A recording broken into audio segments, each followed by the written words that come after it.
So I'm just going to go back in under Adilas demo so I have a little bit more power. He's out of control. He got paid with rocks. Then we gave him just the option to. Yeah, and we charged him to get his dog's haircut, and yeah. We didn't give him any of the dolls that Brandon bought. Okay, let's drop that subject. So there was actually a funny comment from online, and Shannon actually mentioned. Shannon, what was that comment? Programmers get lonely. That's what someone said about the dolls that he bought for himself. Anyway, I thought it was kind of funny, so kind of funny.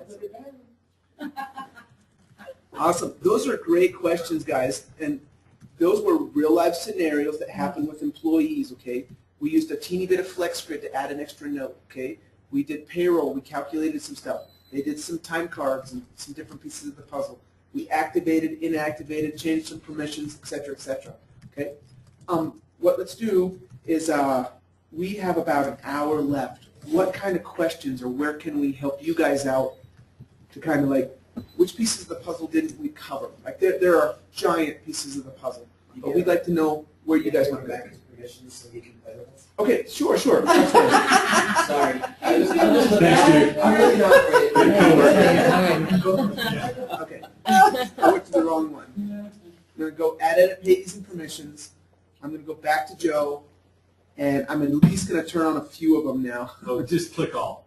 Okay. Let's go like this, and then I'll go clear to the bottom of the page, and I'll give him his own permissions, so in case he really wants to play, he can actually add his own. You don't normally do this, but just in a training class is where we do that. Yes, please don't do that. That is the actual ultimate admin that can change settings, that can manage users, that can do all kinds of stuff. Those two permissions, those last two, under system management, which basically creates this little drop down, those are your power pieces. Okay? And if they only get one and not the other, they can only assign yellows and greens and not blues and purples and reds. So just in case you want to, in case you have a manager and he's constantly hiring somebody new, like instead of the admin person having to set this person up, you can actually allow your manager to do it, but they can only give yellows and green permissions instead of any sort of blues and purples and reds and silvers and stuff. So just as an FYI. So cool. We just gave Joe back a few permissions. He could at least. Joe, watch this, just for fun. Joe, I'm going to just so you can see how this page does it. Watch this. If I log out and I go like this, JOEY, and it is Scooter. Okay. He gets to play again. Okay. So he gets to play with some basic things. He may not have a whole lot of information and options as far as what's going on. Or were you just going through there, click and click and click? I just got a few more. Okay, No, I no can problem. see But a basically, he's starting to be back into play mode again. Thank you for looking out for him. That's great. I felt that if we go somewhere and he has to just watch. Awesome. What can we do for you guys? Where can we take you? What do we want to see? There, we can take you in any direction that you guys would like to go. So, really quick, just as we do this, why don't we just briefly, does anybody have any comments on that last little section where we were kind of doing a little bit of more HR type work, if you will? Like this is admin stuff. Like instead of it being accounting or this or that, we're saying, can you play in this world? How deep? What do you get to do? Oh, I'm gonna limit you here. Like what's there's a lot of power there, and it can be abused in the wrong hands. But basically, this is who your admin users are. Okay, awesome. Any comments or questions on that? If there are no comments or questions, let's go ahead and move on. Our goal today was to kind of start covering some of the accounting type pieces of the puzzle. One piece that we have not covered is user maintained balance sheet items. Okay. Another possible piece of the puzzle is, did you want to pay any sort of commissions? Because you have to kind of advance an invoice to the next level if you actually want to physically pay commissions on it. Like the invoice can exist, but you have to approve it for payroll in order for it to physically go into the commission level. Do you guys want to stay more on payroll? We have Sherio here, or do you guys want to go more towards balance sheet or more towards P&L? Like, where would you guys like to go? Balance sheet. Okay, awesome, awesome. Sounds good, sounds good. So let's go take a look at our balance sheet right now. I'm currently under Joey. I'm going to actually, it doesn't matter. It's still the same detail. Oh, doesn't look like he has that permission, okay? If I was Joe, I could add the permission in so I could look at it. I'm just going to log out if it's okay, just because I think it'll be faster, so I'll have all the permissions.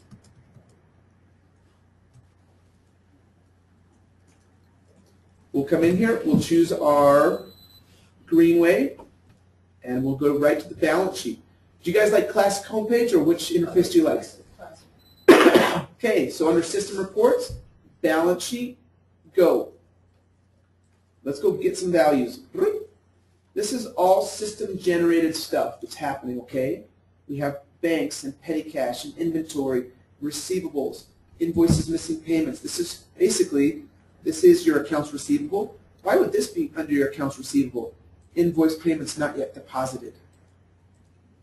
That's money that you have, you just don't have it in the bank. Correct. So you still kind of have to account for it. Okay, great, great. Okay, owed on splits. Who do we owe that we short paid? That's our accounts payable pieces.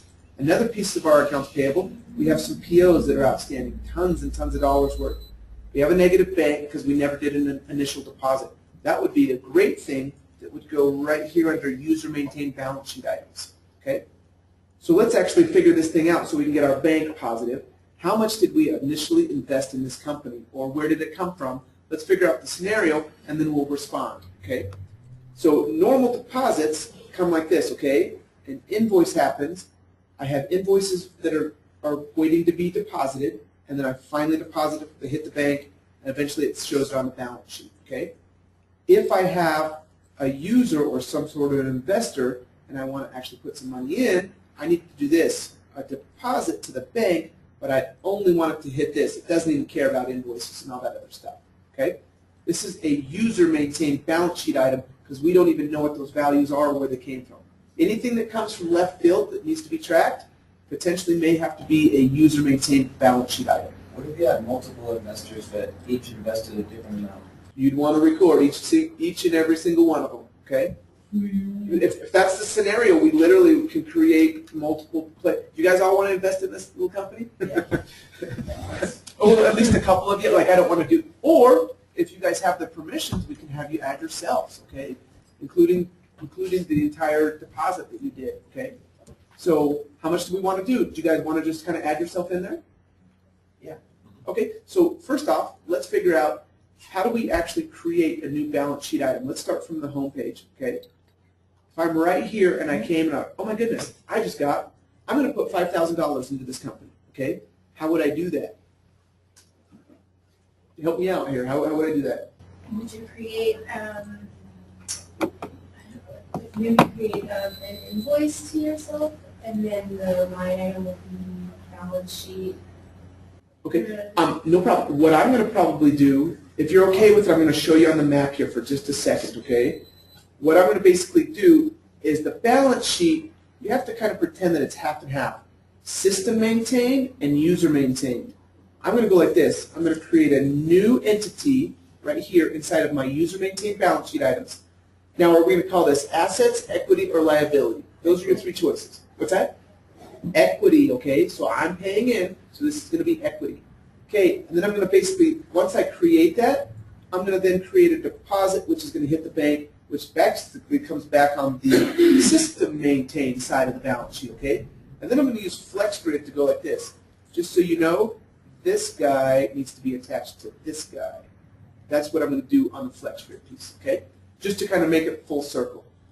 Okay, so what we'll do is we'll walk through it, and if you want to, you're welcome to follow along. We'll adjust accordingly if you are playing. But here's what I'm going to do. I'm going to go like this. I like shortcut keys. Do you guys like shortcut keys? Yes. I'm going to go like this. This is going to be a balance sheet item. New, click it. Add, edit, balance sheet items. Okay, this is technically in the user maintained section. This means I have no clue where else it's at. This is something special.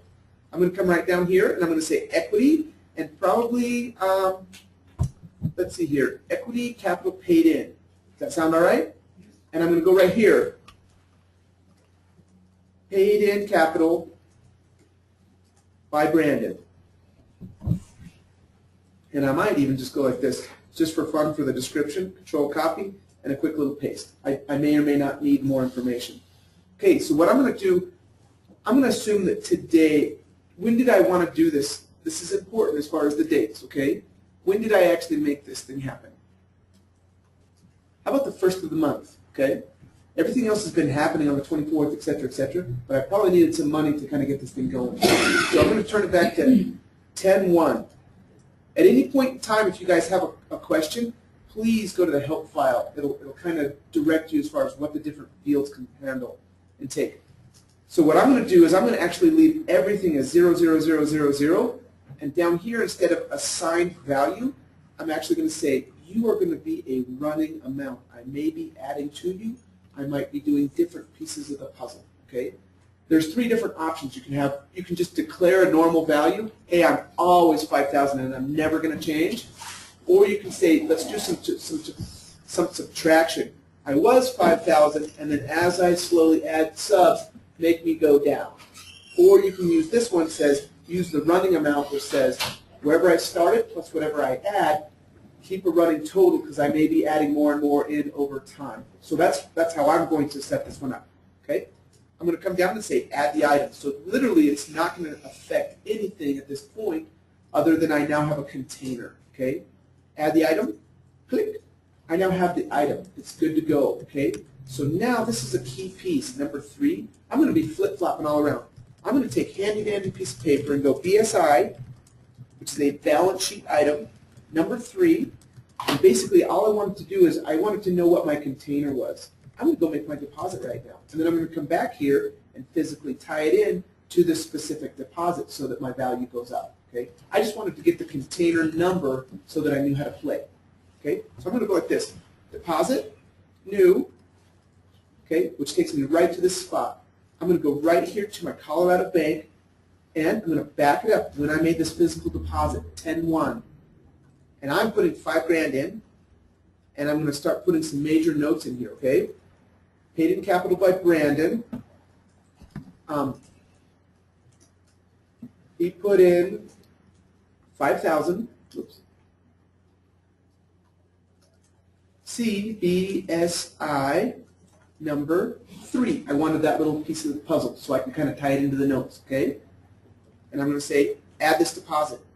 By default, it tries to take me to the billed sales deposit, which deals with invoice payments. That is not correct right now. Okay, we technically are not doing that. So immediately I'm going to jump out. I have a new number, which is number 8, which is important. So I'm going to write that down. DEP number 8. Okay. I told it to go back to the edit line items page. I currently have a $5,000 deposit with 0 line items. I'm going to now fill this in to kind of let me know what's going on. I'm going to go like this. $5,000 came in, and however I paid, whether it was cash, check, whatever, check. I'm going to tie it to headquarters. This is going to come in. I'm going to probably go like this. Click. Don't even worry about this on the revenue portion, okay? This is on a balance sheet piece. I'm manually doing this piece of the puzzle. Okay, this is a total manual piece of the puzzle. I'm going to come right here, and I'm probably going to go like this. See, actually, what I'm going to do is right here.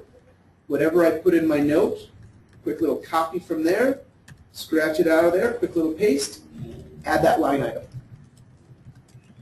Okay, it wanted to know which check number I wanted. Okay, and say that you physically were looking at it. And if you didn't know, you could easily just go like this as well, if you didn't know. Okay?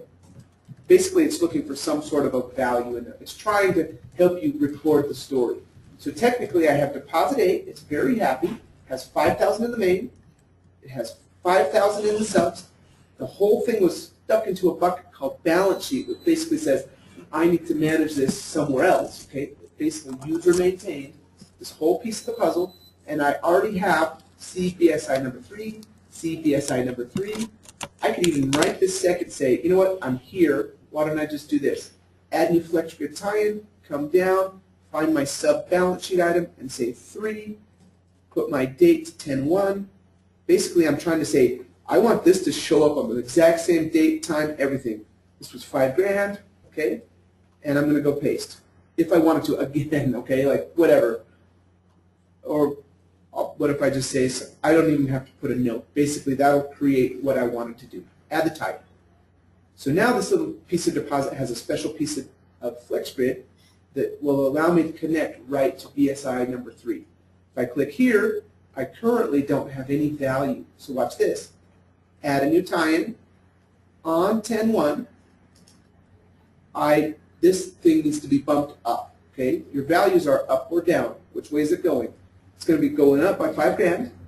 Okay, and I can actually go count this.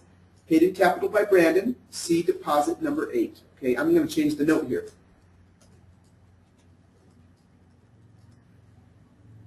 However you wanted to kind of determine it, and then this actually allows you to virtually create a miniature hyperlink automatically. So I'm going to go 8 and add that sub. So now it's saying, cool, guess what? Your running amount, which this little asterisk says, which one did you want to do? Are you doing this one, or this one? Okay, like it's kind of because here's the different options you have. Do you want to just declare a value? Do you want to do a sum of the line items plus the declared value, or do you want to use the difference? Right now, we just want to use this one. So it might be a little bit confusing, but it's a 3-way switch. Which one do you want to use? If I come down here, look at this. I can go from 8 to 3 back to 8. Like I've got full circle. Everything is absolutely done. If I run my balance sheet right now, just for fun, why don't we go here and I'll go home and I'll say run it for today. Okay, so basically look at my, wow, we've had some other investors because we were negative. We had some pretty good investors on this thing. But watch this. Oh, paid in by the homies, huh? So check this out. They actually bumped it down by a certain value, okay? So if I find the Brandon, look at this. It's positive $5,000, okay? If I looked at this, let's go look just for fun. This looks like a problem to me, okay? This would not be equity paid in by the homies at a negative number, okay? If I click on this, basically looks like they just entered a starting value instead of actually adding subs and different things. There's different ways you can play, but basically, whoa, is that what I really wanted to do? Guess what it also has? Who did this one? Okay, whoever was logged in as under Adilas demo. It was me. Okay, no problem, but basically just so you can see that's what different things are going as far as what's going on. No biggie. No biggie. But just so you guys, every single piece of the puzzle follows this model right here. This little guy right here. Okay, it depends on which one you actually select, and if you have subs, if you have a selected value, you can make different things show up on the balance sheet. Okay, so I it's how you have to learn how to manipulate that thing as far as what's going on, and that is the 3-way switch. And so I'm going to go back here to it, but if you actually go to the balance sheet items, here's the new ones that we have in. Uncle Rich, number 4. You're on number 4, so I'm going to go in to just take a look at it. Okay, so watch this. Your asterisk is on your running, but currently you have $40,000, and then basically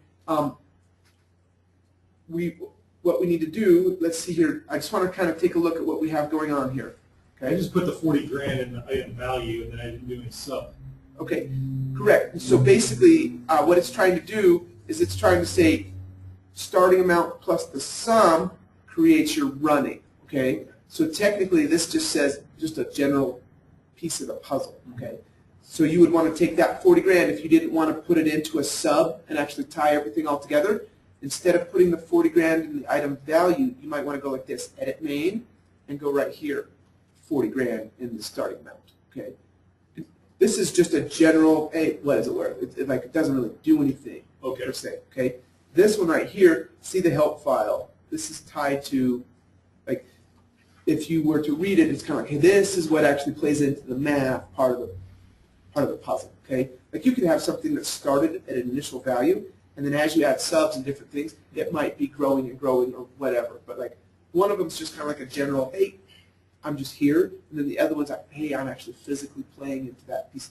If I were to change this right now, watch this. If I put 40 grand right here, it would actually cascade it into the piece of the puzzle, okay? So if I click here and I come down, so now even though I said I want to use the running, it's going like this. This plus this equals the 40. And currently you have 0 subs. But if you were to add subs, it would slowly start talking it in to this particular piece of the puzzle. Okay. So when you start playing with the user-maintained balance sheet pieces, once again, it is literally one of our 12 main items inside the system. Okay. Remember how we have all of these different little 12 players? A user-maintained balance sheet piece plays along the same thing as far as doing this. Create a main. Do we have subs? Do I flex grid? Does it have photos? We have a bucket for photos right now for balance sheet items. So if you wanted to, and you had a document that you signed to get all of this sort of investment, you could actually document that right on the physical balance sheet. Okay? They play along the same pieces. It is one of the physical objects inside of the system.